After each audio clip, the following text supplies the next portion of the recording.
बजारमा भएका हरेक गतिविधिलाई मध्यनजर गर्दै आयोजित यो हो कार्यक्रम बजार दर्पण।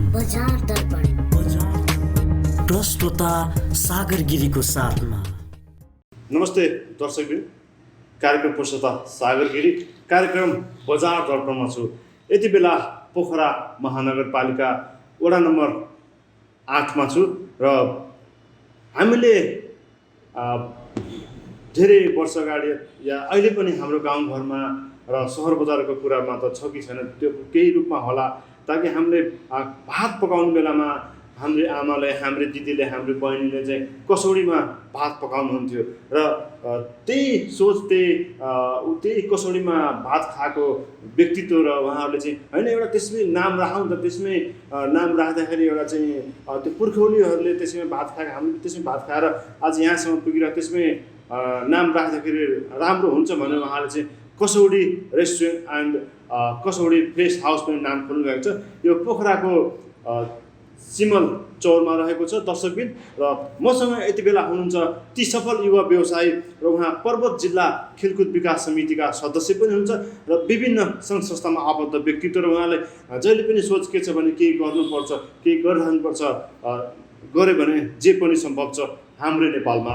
उहाँ सञ्चालक हुनुहुन्छ Kasaudi restaurant and Kasaudi fresh हाउसका विराज हमाल सर। सरलाई कार्यक्रममा स्वागत छ। धन्यवाद सर, यहाँलाई व्यवसायमा लाग्ने प्रेरणा कसरी मिल्यो? यो नेपाली युवाहरू हाम्रो यो देशमा केही छैन भनेर यो विदेश भौँतारिरहेको अब तपाईँलाई अवगतै छ। हो अब आफ्नो मातृभूमिप्रतिको माया र विश्वास हजुर युवाहरूमा अलिकति मर्दै गएको अहिले देखिन्छ। म पनि धेरै धन कमाउँछु भन्ने हिसाबले निकै भौँतारिएँ, विदेशको लागि निकै चाहिँ प्रयासहरू गरेँ, तर मेरो प्रयास असफल रह्यो। कुन देश जानुभयो?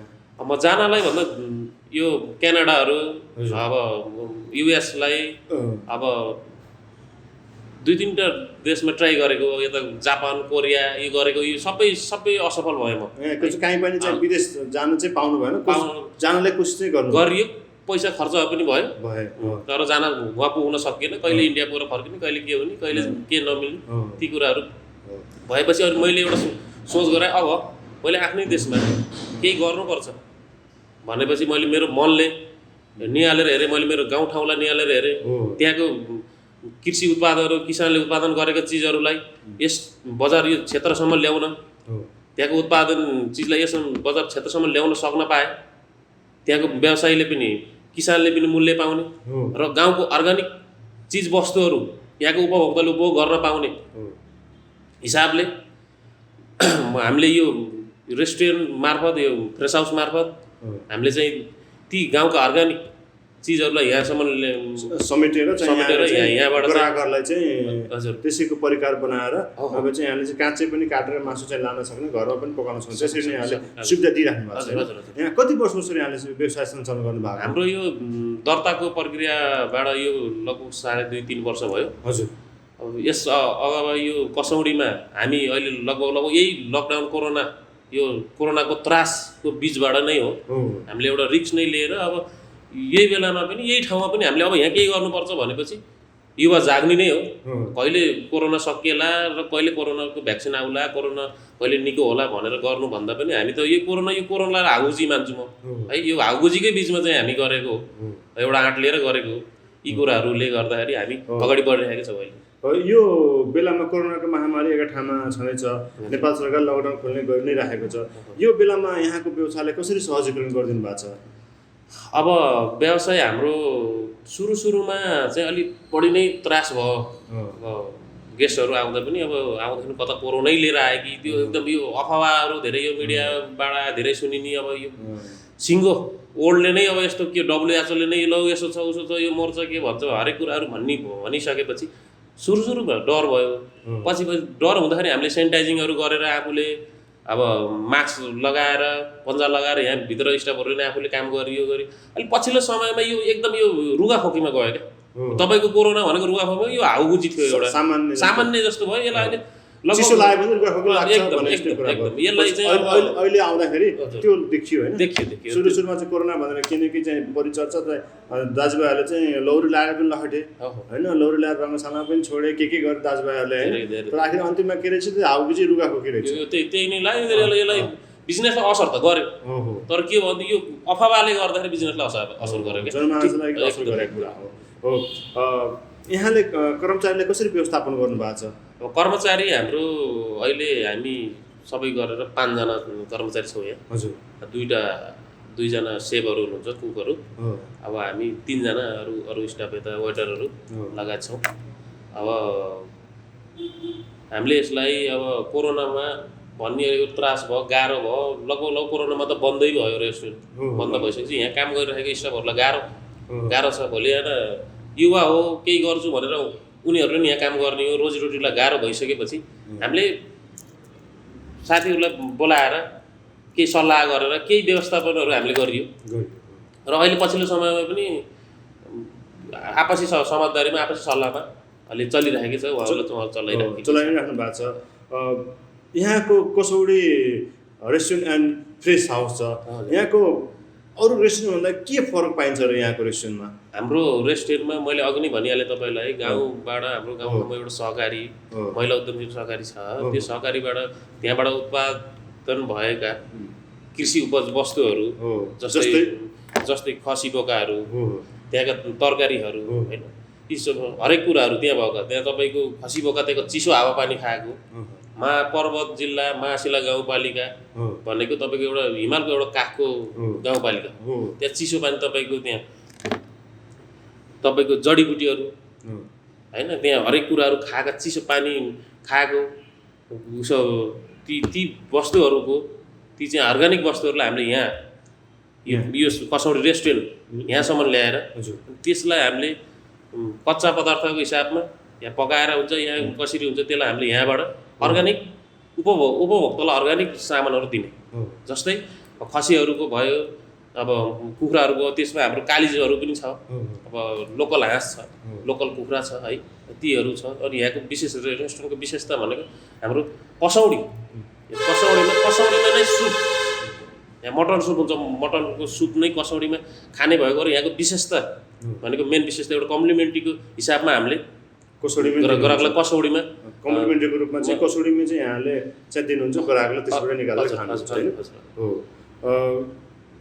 यो व्यवसाय कतिको सहज छ अब अहिलेको यो परिस्थितिमा त यो हाउबुजीले गर्दा यसलाई भन्न सकिँदैन यो गाह्रो छ अहिलेलाई है अब हेर्दै जाउँ सबै कुराहरू अब सबै सहज परिस्थितिमा नि गर्ने कुरो रहेन अब हेर्दै जाउँ सहज होला हुन्छ अब त्यसमा हामी ढुक्क छौँ हो यो बेलामा यहाँलाई घर भाडाका छुट बत्तीका छुट पानीका छुट त्यस्ता केही सुविधाहरू पाउनुभयो कि पाउनु भएन हल्का कता महसुस चाहिँ भएको छ बत्ती पानीको महसुस चाहिँ भएको छ हल्का कता छुट भयो जस्तो है अनि घर भाडा चाहिँ हामी आपसी समझदारीमा घर भाडा छुट पनि भएको छ अब कतिपय महिनाको घर भाडा छुट भएको छ कतिपय महिनाको आधा भाडा जुन गरी यो छुट भएर यो सहमतिमा चलेको छ घरबेटीलाई पनि यो बेलामा दोष दिन भन्दा मैले यो बेलामा त यो कोरोना कहर जुन ल्याए जुन माफियाहरू थिए मेडिकल माफिया यिनलाई दिन्छु घरबेटीलाई पनि के दोष दिनु उनीहरूले पनि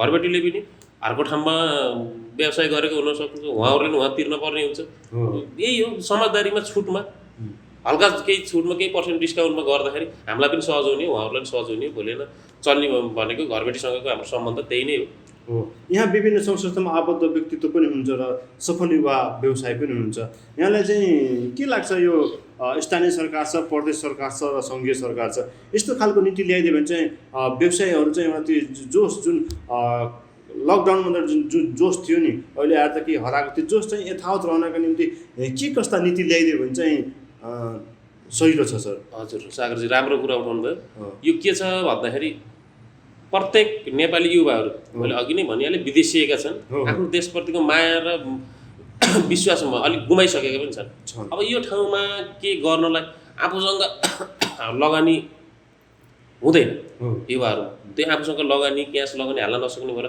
विदेशी नै हो होइन विदेशबाट आएका छन् कतिपय यहीँ आफ्नो स्थानीय लेभलमा छन्, यहाँ गाउँमा छन्, यहीँ कता यत्तिकै हल्लिएर हिँडिरहेको अवस्था छ। यसमा नेपाल सरकारले, प्रदेश सरकार, स्थानीय सरकार, केन्द्रीय सरकारले के गरिदिनु पर्थ्यो र के गरिदिनु पर्छ भन्दा युवा व्यवसायीलाई सस्तो सुलभ दरमा कर्जा उपलब्ध गराइदिने भने भोलि पैसा नभए त केही कुरा अगाडि बढाउन त सकिँदैन। म कृषि गर्छु भन्दैमा मसित केही पनि छैन, एउटा चाहिँ तपाईँको एउटा औजार किन्ने आर्थिक छैन, अनि कुन आर्थिक हैसियत नभएपछि कुन हिसाबले म कृषि गर्ने, ती कुराहरूमा लगानी गर्नको लागि सम्बन्धित निकायले त्यसलाई रेखदेख गरेर त्यसलाई अनुदानको रूपमा सकिन्छ या सस्तो खर्चाको रूपमा सकिन्छ, त्यसलाई उपलब्ध गराइदियो भने नेपाली युवाहरू अवश्य नै पक्का पनि ढुक्का साथ यही ठाउँमा यही देशमा आफ्नो भूमिमा केही गरेर बस्छन्। जहाँ कि तपाईँको विदेशीय पनि त्यहाँ कमाउन जाने भनेको 20वटा हजार 25वटा हजारै हो, त्यहाँ गएर पनि लेबरै गर्ने हो, त्यहाँ गएर पनि कुटो कोदाले हान्ने हो, तर सिस्टमले हान्ने होला। पनि विभिन्न पैसा ऋण खोजेर जाने हो, त्यहाँ गएपछि त्यो 20,000 पैसा त्यसको पनि ब्याज पनि तिर्नु पर्यो। श्रीमती र छोराछोरीले आएर गाउँ सहरमा आएर बसेको हुन्छ छोराको भविष्यका लागि भनेर त्यहाँ कोठाबाट तिर्नै पर्यो। आखिर किन अन्तिममा किन बचत हुन्छ र होइन? केही छ आखिर जस्तो गर्थ्यो रित्तै त्यस्तै आउने, उल्टै पऱ्यो बिमार लिएर आएको हुन्छ, हात चुडालेर आएको हुन्छ, खुट्टा चुडालेर आएको हुन्छ, हाडको तनाव हुन्छ यहाँ होइन। त्यही भएर यही सरकारले यदि नेपाली जनताको भलो चाहने, नेपाली जनताको समृद्धि चाहने हो भने यी कुराहरू गरिदियो भने युवाहरूलाई अगाडि बढ्छ। कम्युनिस्ट पाराले नगइकन ताकि एउटा सच्चा नेपाली मानवताको रूपले चाहिँ सरकारले चाहिँ यी हामी नेपाली दाजुभाइले हेऱ्यो भने चाहिँ हामी नेपालमै केही गर्न सक्छौँ होइन? कम्युनिस्ट पाराले जानु भयो। कम्युनिस्ट पारा भन्दा पनि कम्युनिस्टलाई अगाडि राख्न भन्दा कम निरङ्कुशता हुन भएन है।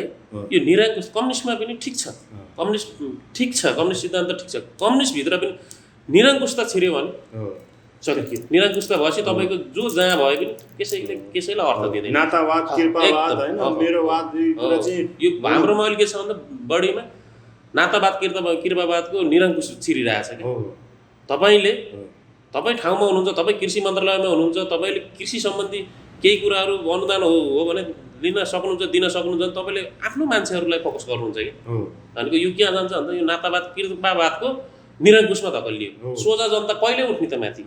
जनताको सरकार मुखमा मात्रै जनताको सरकार भएर भएन, व्यवहारमा जनताको सरकार कहिले हुने? जो कि कुरेर बसेका छन्, हेरेर बसेका छन् बाटो चाहिँ सरकारले हामीलाई केही गर्छ, केही गरिदिन्छ, हामी भोलि चाहिँ के गर्न सक्छौँ भने तीलाई त गाह्रो हुने भयो। टाढाबाट त्यसै टाढाबाट छन् होइन? यहाँको भावी योजना के छ अब व्यवसायमा लागिएछ हजुर। अब व्यवसायलाई पहिलो प्राथमिकता हुन्छ। अब देशको यो माहौल हेर्दा कता कता राजनीतितिर पनि चासो हो, तर यो अहिले यो देशको माहौल, यो हरेक कुराहरू, यी भ्रष्टाचारदेखि दुनियाँ दिवाना देख्दाखेरि यो राजनीति पनि यस्तै छ। अब व्यवसायबाटै केही अगाडि जानुपर्छ। भोलि बिहान म मात्रै बाँचेर भएन, मेरो पछाडि पनि फ्यामिली छ, उनीहरूको भविष्य नै हेर्नु पऱ्यो, बालबच्चा हुन्छ, बालबच्चाको हेर्नु पऱ्यो, र मभन्दा मुनिका पिँढीहरू, साथीभाइ, दाजुभाइ, इष्टमित्र, उनीहरूलाई पनि मैले अब केही सिकाउनु पर्छ भन्दा के गरेर सिकाउने त? व्यवसाय गरेर जाने, यो गरेर व्यवसाय गरेर यस्तो हुन्छ, पैसा कमाइन्छ, भोलि पैसा ठुलो छ, भोलि एकचोटि बिमार हुँदा तपाईँलाई सहयोग कसले गर्छ? कति दिन मागेर, कति मागेर साध्य हुन्छ? हामी यतिको हातखुट्टा भएको मान्छे माग्ने कुरो नि भएन। अनि तपाईँले अब यो अवस्थामा 40 वर्ष उमेरभित्र नकमाएको पैसा कहिले गएर कमाउने? 40 पछि त बिमार हुने, थल्लिने, बस्ने। व्यवसाय गर आफ्नो भनेको आफ्नो हजुर, व्यवसायहरू आफ्नो भनेको चियाको भाँडा माझे पनि आफ्नो। मैले भाँडा माझ्न म अहिले पनि पछाडि हट्दिनँ, मैले अहिले पनि मान्नुहुन्छ, खुसीले मान्नुहुन्छ, एकदम दुखीले होइन कि खाँदाखेरि चाहिँ दुःखले मान्छ, आफ्नो व्यवसाय गर्दा खुसीले मान्नुहुन्छ होइन? हो। यहाँको व्यवसायमा चाहिँ सबै प्रकारका मासुहरू पाइन्छ। यहाँ चाहिँ विभिन्न कार्यक्रम हुँदा जस्तै बर्थडे पार्टी होइन, विभिन्न ग्यादरिङ पार्टीहरू गर्दाखेरि चाहिँ यहाँ चाहिँ आएर सम्पर्क गरेर यहाँले चाहिँ कतिजनाको क्याप्सिटी छ यहाँको रेस्टुरेन्टमा? हाम्रो यहाँ 20वटा सिट चाहिँ 20 सिट छ र रेस्टुरेन्टको क्यापेसिटी लगभग पार्टी भयो भने 150 जना जति हामीले यहाँबाट अरेन्ज गर्न सकिन्छ। दर्शकबिन्दु भिडियो दर्शकबिन्दुलाई विशेष आह्वान गर्न चाहन्छु, यहाँहरूलाई मिठो खाजा, मिठो खाना र यहाँहरू चाहिँ birthday party, get to gathering, कुनै पनि कार्यक्रम गर्नु परेमा चाहिँ सिमलचौरमा रहेको कसौडे रेस्टुरेन्ट अनि बार कसौडी फ्रेस हाउस पनि यहाँलाई मासु चाहिए भने पनि जस्तै कुखुराको केही मासुहरू खसीका लोकल मासुहरू र बट्टाइका पनि चाहियो भने यहाँले चाहिँ सम्पर्क गर्नुहोस्। हामीले यहाँको फोन नम्बर चाहिँ स्क्रिनमा राख्नेछौँ। दर्शकबिन हामी अन्त्यमा छौँ विराज सर।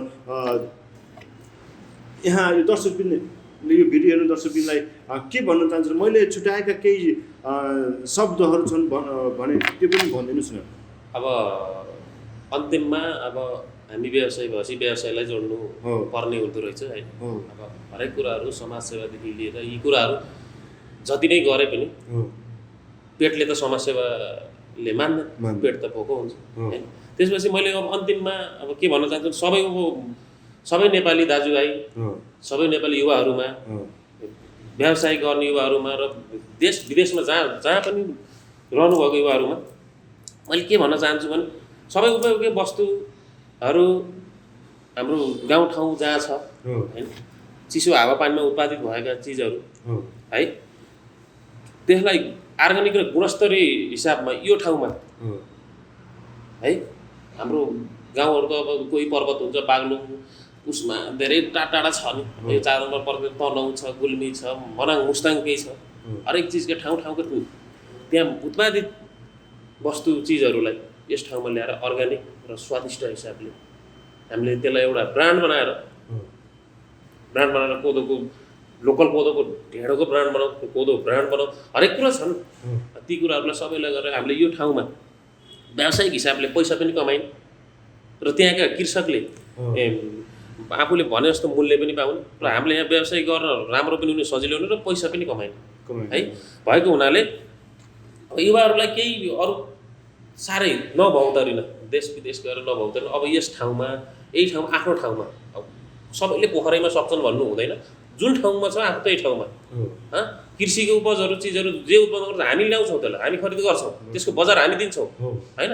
युवाहरूले त्यो गर्न चाहे जुन पनि ठाउँमा होस् है, जुनैसुकै पनि ठाउँमा होस्, गाउँमा होस्, अर्ग्यानिक चिजहरू त्यसलाई उत्पादन गर्न अनुरोध गर्छु म। र त्यसको बजार पाइनँ, अब बजार पाइएन, उत्पादन गरेर के गर्ने भन्ने त्यसको चाहिँ पिर नलिनको लागि युवा व्यवसायहरूलाई मैले अनुरोध गर्न चाहन्छु।